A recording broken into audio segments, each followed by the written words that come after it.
A Dança da Última Chance. Avenida Brasil, 12 de maio de 2023. Chovia um chuvisco fino, daquele que molha a alma antes do corpo. Eu, Seixas, porteiro do edifício Santa Eduíges há 23 anos, observava a procissão de Nossa Senhora Aparecida passar pela rua como todo ano. Mas aquele ano era diferente. Não pela chuva, não pelos fiéis com guarda-chuvas furados, nem pelos vendedores de pipoca gritando R$ 2 a sacolinha, meu irmão. Entre um terço e outro, era diferente por causa dela. A mulher aparecera do nada, no meio do cortejo, dançando nua. Não era uma louca, não era uma bêbada. Era Lúcia, ex-prostituta da Rua Augusta, que eu conhecia de vista desde os tempos em que ela ainda sorria. Agora seus olhos eram 2 buracos negros e o corpo uma bandeira rasgada de cicatrizes. Dançava como se o asfalto fosse um palco e a Virgem sua única plateia. Meu Deus do céu, murmurou Dona Maricota, a síndica, apertando o rosário até os nós dos dedos ficarem brancos. Os fiéis pararam, os padres engasgaram com as orações, até os flanelinhas que trabalhavam o sinal ali perto largaram os panos e ficaram de boca aberta. Só eu não me surpreendi, porque eu sabia. 3 dias antes, Lúcia tinha aparecido no meu ponto, às 5 da manhã, com o vestido rasgado e o lábio sangrando. Seixas, me ajuda, por favor. A voz dela tremia mais que folha de bananeira no vento. Eu conhecia aquele tom. Era o mesmo das mulheres que chegavam no prédio apanhadas, das crianças que o pai bêbado jogava escada abaixo, dos velhinhos que a família abandonava no corredor com uma mala de roupa suja. Era o som do desespero quando ele percebe que não tem mais para onde correr. Entra aqui, filha. Abri a portaria, ignorando o regulamento que proíbe pessoas em situação de vulnerabilidade social no AL. Regulamento que, aliás, eu mesmo tinha ajudado a escrever. A hipocrisia é uma companheira silenciosa da gente. Ela sentou no banco de madeira, encolhida, enquanto eu fervia água para o chá de boldo que Dona Maricota deixava na geladeira para emergências. Emergências para ela eram azia, para mim eram vidas. Tá fugindo de quem, Lúcia? De todo mundo. Ela segurou a xícara com as 2 mãos como se fosse a última coisa quente no mundo. Do cafetão, da polícia, dos clientes que estão me procurando, até de Deus, acho. Deus não procura ninguém, filha, ele espera. Ela riu, um som seco, sem graça. Esperar é luxo de quem tem tempo, Seixas.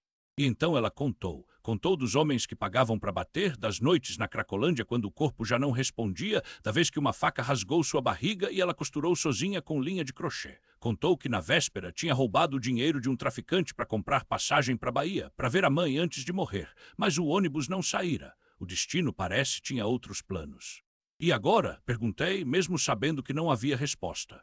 Ela olhou pela janela onde a chuva começava a cair, chuva de maio, água que lava a cidade, mas não lava a alma. Amanhã é a procissão, vou dançar para Nossa Senhora, se ela não me ouvir, ninguém mais vai. Eu não ria, não julgava, só anotei mentalmente, Lúcia, 28 anos, precisa de um milagre urgente. O dia do espetáculo. A procissão saíra da igreja de Santa Ifigênia às 14h, com a imagem de Nossa Senhora Aparecida balanceando nas mãos dos romeiros. Eu deveria estar no meu posto, controlando a entrada de moradores e entregando encomendas, mas algo me puxou para a rua. E lá estava Lúcia, nua, dançando no meio da avenida entre os fiéis que faziam o sinal da cruz e as crianças que tapavam os olhos. Seu corpo magro brilhava com a chuva, as cicatrizes como mapas de uma guerra particular. Os policiais já se aproximavam bastão na mão, mas havia algo no ar, uma tensão elétrica, como antes de um raio cair. De repente, Lúcia parou. Olhou para cima, e a imagem de Nossa Senhora lá no andor se mexeu. Não foi o vento, não foi ilusão. Os braços da Virgem, esculpidos em madeira há séculos, se abriram como se fossem de carne, e do manto azul uma luz não ofuscante. O manto que caiu do céu. A luz não queimava os olhos, mas envolvia. Como névoa dourada, desceu devagar sobre Lúcia, tecendo-se no ar úmido da Avenida Brasil. Os fiéis ajoelharam. Até os policiais, com suas caras de poucos amigos, engoliram em seco e baixaram os bastões. Eu, com a mão no peito, senti o coração bater tão forte que pensei que ia arrebentar a camisa do uniforme. Lúcia não gritou, não chorou, só estendeu os braços como se recebesse um abraço há muito esperado, e então, ploft, algo caiu do céu. Não era um pano qualquer, era o manto, azul celeste bordado com fios de prata que brilhavam como gotas de orvalho. Quando tocou seus ombros, não cobriu só a pele, cobriu as cicatrizes, as marcas dos clientes que a tratavam como lixo, as noites em que ela dormia embaixo do viaduto do chá porque o aluguel do cortiço na rua Santa Ifigênia tinha ido todo para o traficante. O tecido se moldou nela como uma segunda pele, e onde passava a chuva fininha, aquela garoa paulistana que molha a alma parou de molhar ela. Meu Deus, sussurrou Dona Maria José, a síndica do prédio, que nunca perdia uma procissão, mas também nunca perdia uma chance de reclamar da minha folga no dia de finados. Dessa vez, até ela se benzeu 3 vezes. Lúcia olhou para mim. Seus olhos, antes opacos como vidro sujo de crack, agora tinham um brilho que doía de tão vivo. E ela sorriu, sorriu de verdade. Não aquele sorriso torto que ela fazia para encobrir a dor quando passava pela portaria e eu fingia não ver as marcas no pescoço. Valeu, seu Antônio, disse como se eu tivesse feito alguma coisa, como se eu fosse o milagre. Mas eu sabia, o milagre estava ali andando em direção ao Andor, com o manto da santa arrastando no asfalto molhado. Os fiéis se afastavam, alguns chorando, outros murmurando: é ela, é a escolhida. Até o padre Geraldo, que sempre pregava contra os pecados da carne no carnaval da Mooca, se ajoelhou e beijou o chão onde Lúcia tinha pisado. Foi quando o inferno desceu na Avenida Brasil. Um carro preto, daqueles sem placa, derrapou na contramão, quase atropelando o grupo de crianças fantasiadas de anjinhos para a procissão.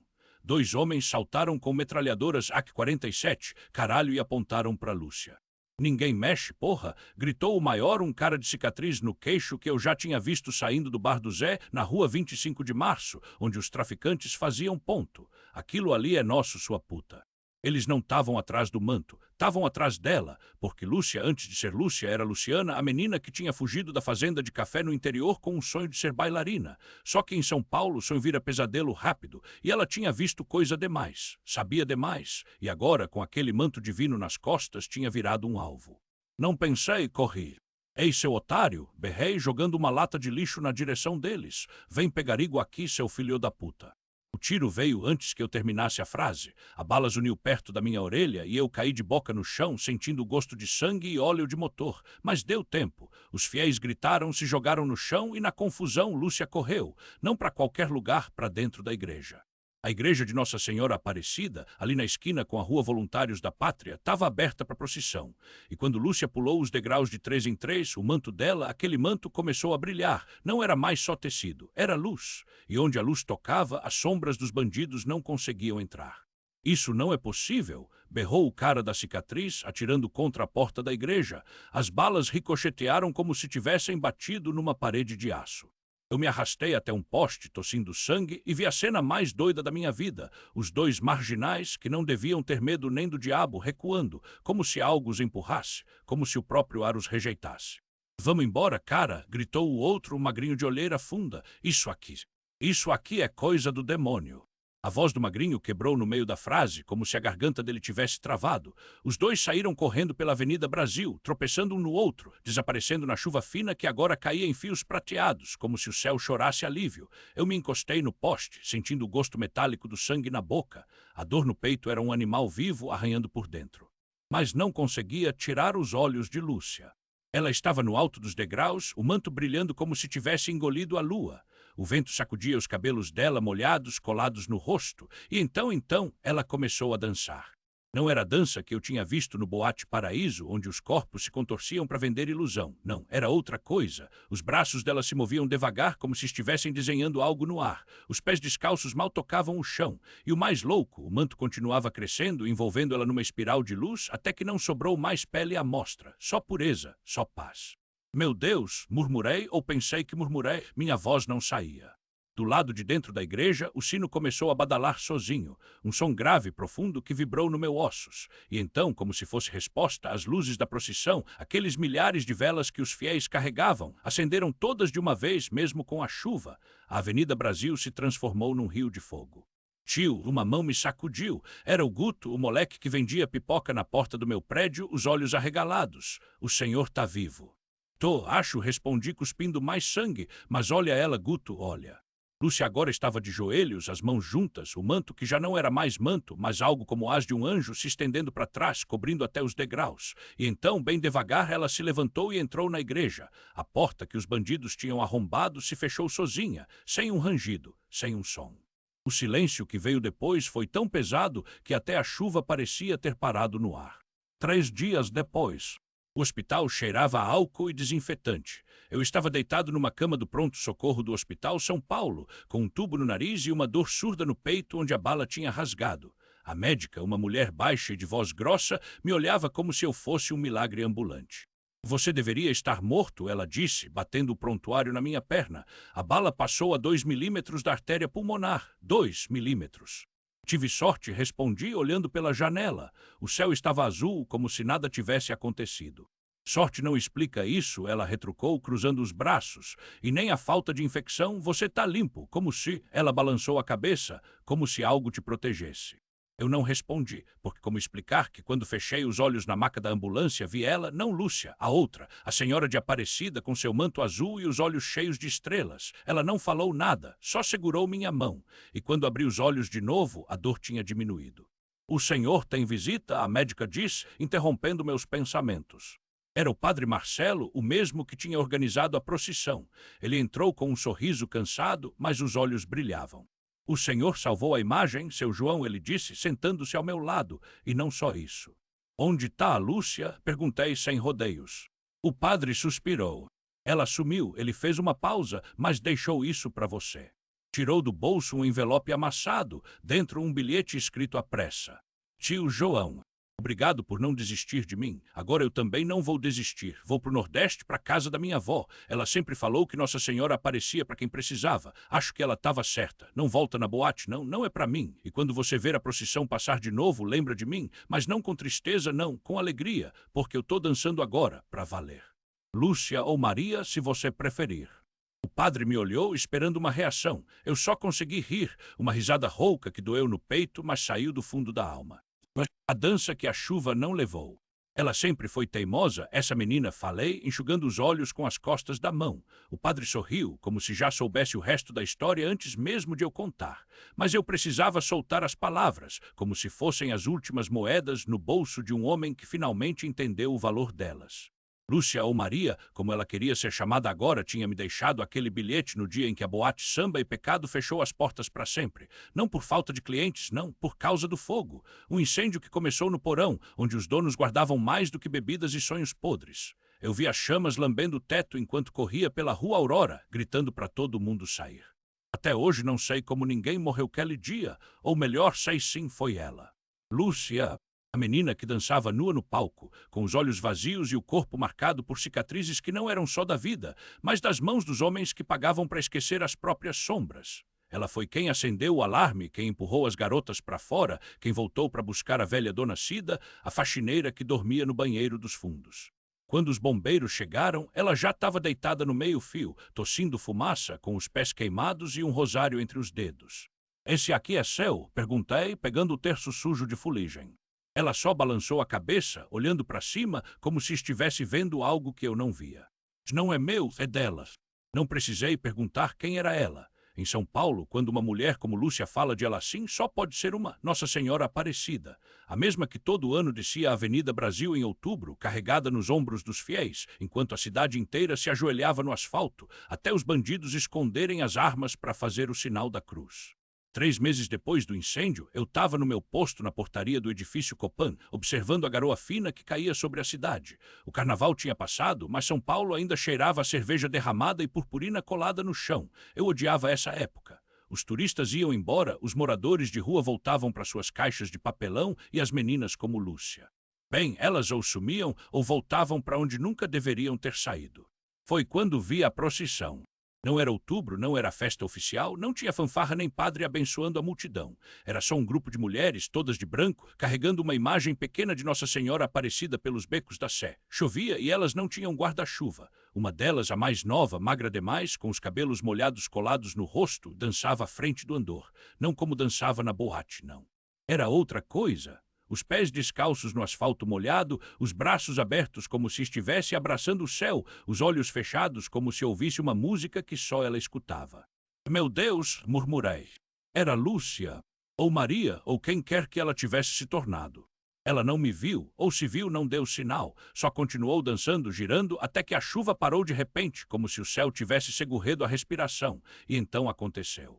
Um homem, um daqueles que a gente conhece só de olhar, os que têm cicatrizes na alma e faca no bolso, saiu da multidão e agarrou o braço dela. Não sei o que ele disse, mas vi o medo estampado no rosto de Lúcia.